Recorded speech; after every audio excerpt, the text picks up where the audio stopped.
got to check out what happened at the poll. New AP Top 25 does, in fact, have a little bit of some shifting up top. Now, Ohio State did hold on to that number one spot, but Miami jumped ahead of Oregon and swiped a lot of first-place votes. The Hurricanes now with 21 first-place votes. The Oregon Ducks with just 5. That is very different from the coaches poll, where Ohio State remains 59 first-place votes, just 3 for Oregon, 3 for Miami. Ducks stay in the second spot. So the voters, the media is all about the U. Ohio State, again, that gap is narrowing. Got some CBS Sports 136 information as well to be able to share with you. Now, one of our debates from tomorrow's Top 25 on Saturday night was, would the AP Top 25 voters drop Texas and Penn State all the way out? Would they instead just, kick Florida State and Iowa State to the curb? No. Iowa State, you stay in. Florida State, you stay in. Texas and Penn State, your combined 0 power conference wins. You are out of here. Danny Kanell, you're clapping your hands. Give them a round of applause. Right, yeah, I feel like our campaigns have been heard. I feel like this is making real change, real progress in the college football landscape, when this is exactly what you're supposed to do. Now, I do think it may be a little bit late to the party, because if you would have asked the same question before those games, you would have had the same answer. How many teams from the Power Four have either Texas or Penn State beaten? And the answer is 0, but it was 0 before these games. And I think this is actually a step in the right direction, because I don't know if this happens a couple years ago, but you are not supposed to give teams the benefit of the doubt based on their preseason perception or the preseason speculation. So I think this is a good move. And if you're a Texas fan or a Penn State and you're like, screw those guys, why do they have this campaign against our schools? Go win some games and we'll put you back in. You can earn your way back into the top 25. Both you guys have more than ample opportunity to do so. Once you do that, you can work your way back in. But I think this is a big step in the right direction from the voters. Although you do look at the amount of people that kept them in there, and it's kind of a little bit of a head scratcher. But for the most part, the fact that they did drop all the way down from 7 to 9 is, I think, a step in the right direction. Top half of the poll, I'm pretty okay with. Bottom half of the poll, I have some issues this week. Memphis has no quality wins. They have wins. They've got more power conference wins than Texas or Penn State do. Sure, it's Arkansas. Arkansas is garbage. That's a power conference team. At least they played somebody. It's an SEC team. At least they played somebody. All right, BYU has no good wins at all. BYU fans, for some reason, how many losses do they have? Some reason to hate me. Y'all's schedule is garbage so far. They've got how many losses? How many losses? Yeah, ECU's like an American Conference contender. So we're just as posters rewarding people for playing garbage schedules and not losing. No, we're rewarding people for winning games against nonsense. And but that's why Texas and Penn State aren't not who you play, it's how you play. And BYU is playing nobody and treating them like nobody. They're beating them. And speaking of playing nonsense, they beat Colorado by a field goal. But it's a conference game. Also, but speaking of nonsense, Penn State and Texas, their schedules have been garbage. Now, if you want to argue Texas, they played Ohio State, but that argument doesn't work for Penn State. Like their schedule is the worst in the country. They haven't beaten anybody. Texas, I could see if you wanted to hang on to them and say, well, at least they played Ohio State, but then we're talking about good losses, which I cannot stand talking about good losses. Yeah, but if we want to have better games to watch in the sport, then we need to be able to recognize good performances independent of what the final, if you go to double overtime with somebody, the team that wins gets all the credit and the team that loses gets none for trophy purposes at the end of the year, certainly. But for evaluation purposes, if we're making a poll, you got to recognize a good performance against another good team. What does a ranking have to do with a game being good? Because you want to actually see decent games being scheduled. BYU is getting rewarded for crap non-conference scheduling. But at least they played. So you need to see Alabama BYU in week 1? You no, consider that a good game? You think they suck? You just said so. At least play somebody. They have. I think their resume to this point sucks. I don't know if they sucked. I think they're just like a slightly below average P4 team. But they're 5-0. They can be ranked 20th or wherever they're ranked. It's not a big deal. Memphis has a lot of good games coming up. I think Memphis is getting pre-credit for this. Like Memphis is going to play USF. They're going to play Tulane. They're going to play Navy. Like, those are actual games coming up. I don't really see, South Florida's got a power conference win. They do. Yeah. Like that should count for something. Right. Yeah, that was essentially the decision. Memphis, USF, you are in. Texas, Penn State, you are out. And that's that's the pretty clean math there. How is Cincinnati under Iowa State? Well, because Iowa State was ranked higher last week. Like they blasted Iowa State. Their only loss is a single score game to open the year at Nebraska. But I told you that the Nebraska thing was going to be difficult because Nebraska's not getting any credit.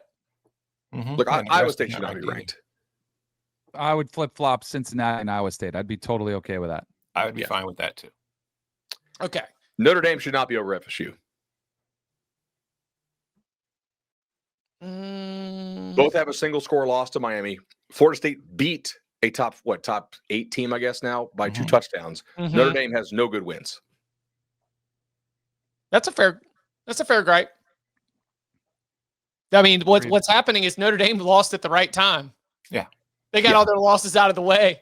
And now they're just gonna sit here and just climb up. They're sitting there, and they're at the DMV, and their ticket said like D95, and everybody else is quitting because they've got to go pick up their kids from school. Notre Dame childless. I guess that's weird for Notre Dame, but Notre Dame's just sitting there and they're like, hey, well, I'm just gonna keep on moving up and up and up and up, and sooner, they're gonna be a top 10 team by the beginning of November. That was just catching strays over here. I you know what? I just want to talk about the people who still voted for Texas. Okay. Let's go. First of all, I think it's great that troll god. We are influencing people so strongly that they're actually doing what we've been complaining about and getting Texas and Penn State out. And I think it's great that a media company is finally using its influence for good instead of stupid nonsense. But Kirk Kenny still has Texas 13th, despite them being, 3-2. He has Notre Dame 7th. He's clearly a power rater.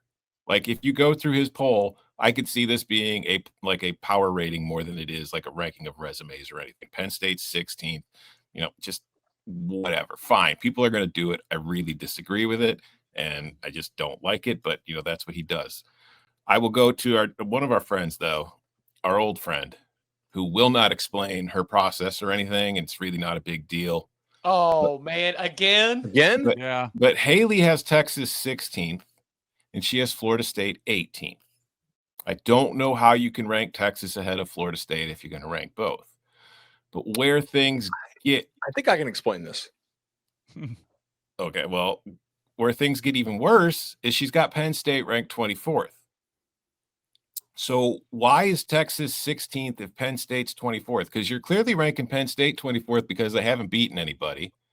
And they lost in double overtime to a national title contender, and they lost as a 4-touchdown favorite on the road. Whereas Texas is lost by a touchdown to a title contender, and they lost to a Florida team that was 1-3. And we all know there is a huge difference between being 1-3 and 0-4. So how is that an 8-spot difference? Like, I don't have any idea how you put Florida State behind Texas if you're going to rank both. But the idea that Texas is 8 spots ahead of Penn State, when you clearly put thought into where you were putting Penn State, how does that same logic not apply to Texas? Well, I think I have solved this mystery. Okay. Let's go, Nancy Drew. All right. You have the Bermuda Triangle where stuff just disappears. Right. I think Haley has like a Gainesville Triangle where just whatever happens inside Ben Hill Griffin Stadium does not it just doesn't get broadcast to wherever she lives. Like it's like, remember, let's go back 2 weeks ago, right? It was the USF Florida thing. Sometimes you just don't get certain channels in certain hotels on your TV, right? Maybe Haley just doesn't get any games that happen at Ben Hill Griffin. Like that to me makes the most sense here. If you plug that logic in, everything else holds. You know what? You're right. I think you're right. I think Bud's right. No, we've got to triangulate this. All right. We got to get some. Maybe games will wear camo. Like she just can't see it. I mentioned earlier there's an interesting CBS Sports 136 angle to this. The new CBS Sports 136, our comprehensive ranking of all FBS teams, has posted on CBSSports.com. There is a definitive top tier. It is, not a very controversial. What it is interesting. Ohio State held on to the top spot, the number 1 spot. Their average ballot ranking was 2.1. Miami jumped into the number 2 spot. Their average ballot ranking was 2.2. Oregon is at number 3, giving up a spot. Their average ballot ranking is 2.3. That means that across our voters, there's zero consensus about the order of these 3 teams. Whether you have them Ohio State, Oregon, Miami, or Miami, Oregon, Ohio State, like all the different combinations that you can put out there, you've probably got them across these different ballots. Definitive gap between those top 3 and the rest of the top 10. But man, that is, I think, a fun spot to be in, where you're not seeing as much, groupthink. We have a smaller body than the AP top 25 voters, but this is a real fun debate between those 3 teams in terms of who's going to be the best team in the country. Totally agree. I think you could make a real strong case for any one of them. I felt this going in, like after the game, after watching what Miami did, after kind of seeing everything unfold. I was like, oh, these 3 have separated from the field. How big is the gap between the next ones, and who do you think belongs in there? Because I think Alabama is probably right on the heels, even with a loss to Florida State, but the way they're playing now, I think A&M is playing really good football. I'd be willing to have a conversation about them. And Texas Tech is quietly just humming along, and they had a really impressive win against Houston. I think that's another team that I'd probably go with. And what's crazy is Ole Miss, I put them like at the bottom of that second tier, but some of those teams I think are closer to closing the gap too. Texas Tech is the most interesting one because of the way that it projects. Where, Bud, what do we look at? Double-digit favorites in every game? Or I'll be pretty close. I don't know, man. In the world of college football, right? No, they won't be double digits, but they're like a touchdown probably than most. Connolly's got them at 38% to win the Big 12, and no other power conference has a race with a heavy favorite like that at this point in the season. Not Miami? I don't think so. I think Miami's a bigger favorite to win the ACC than Tech is to win the Big 12. Right now, Miami is by the Vegas odds. I could be wrong. I need to check this. Vegas odds has Miami minus 210 to win the ACC, and Texas Tech minus 105. I don't think Connolly will, because he's using SP Plus, and in his SP Plus, Texas Tech is number 4, whereas Miami's number 12. So, like, he would have Tech as a 3.5 point favorite over Miami on a neutral. I kind of think Miami's in some ways like taking their foot off the gas a little bit too early in the FSU and Irish games, to be honest. Yeah. Mm-hmm. Yeah. Like I think they're the reverse of the number trickers. You got some coaches that run up the score in the fourth quarter, goose the power ratings, and Miami's like, no. Yeah, like you can give FSU credit for like not quitting, I guess, but like that game wasn't close. Dude, Danny was so hyped about that. I don't think the Irish game was either. I think they took their foot off the gas there. Yeah. I was seeing visions of the choke at Doak, Tom. We were coming all the way back. It's a good thing the new clock rules are there. We would have.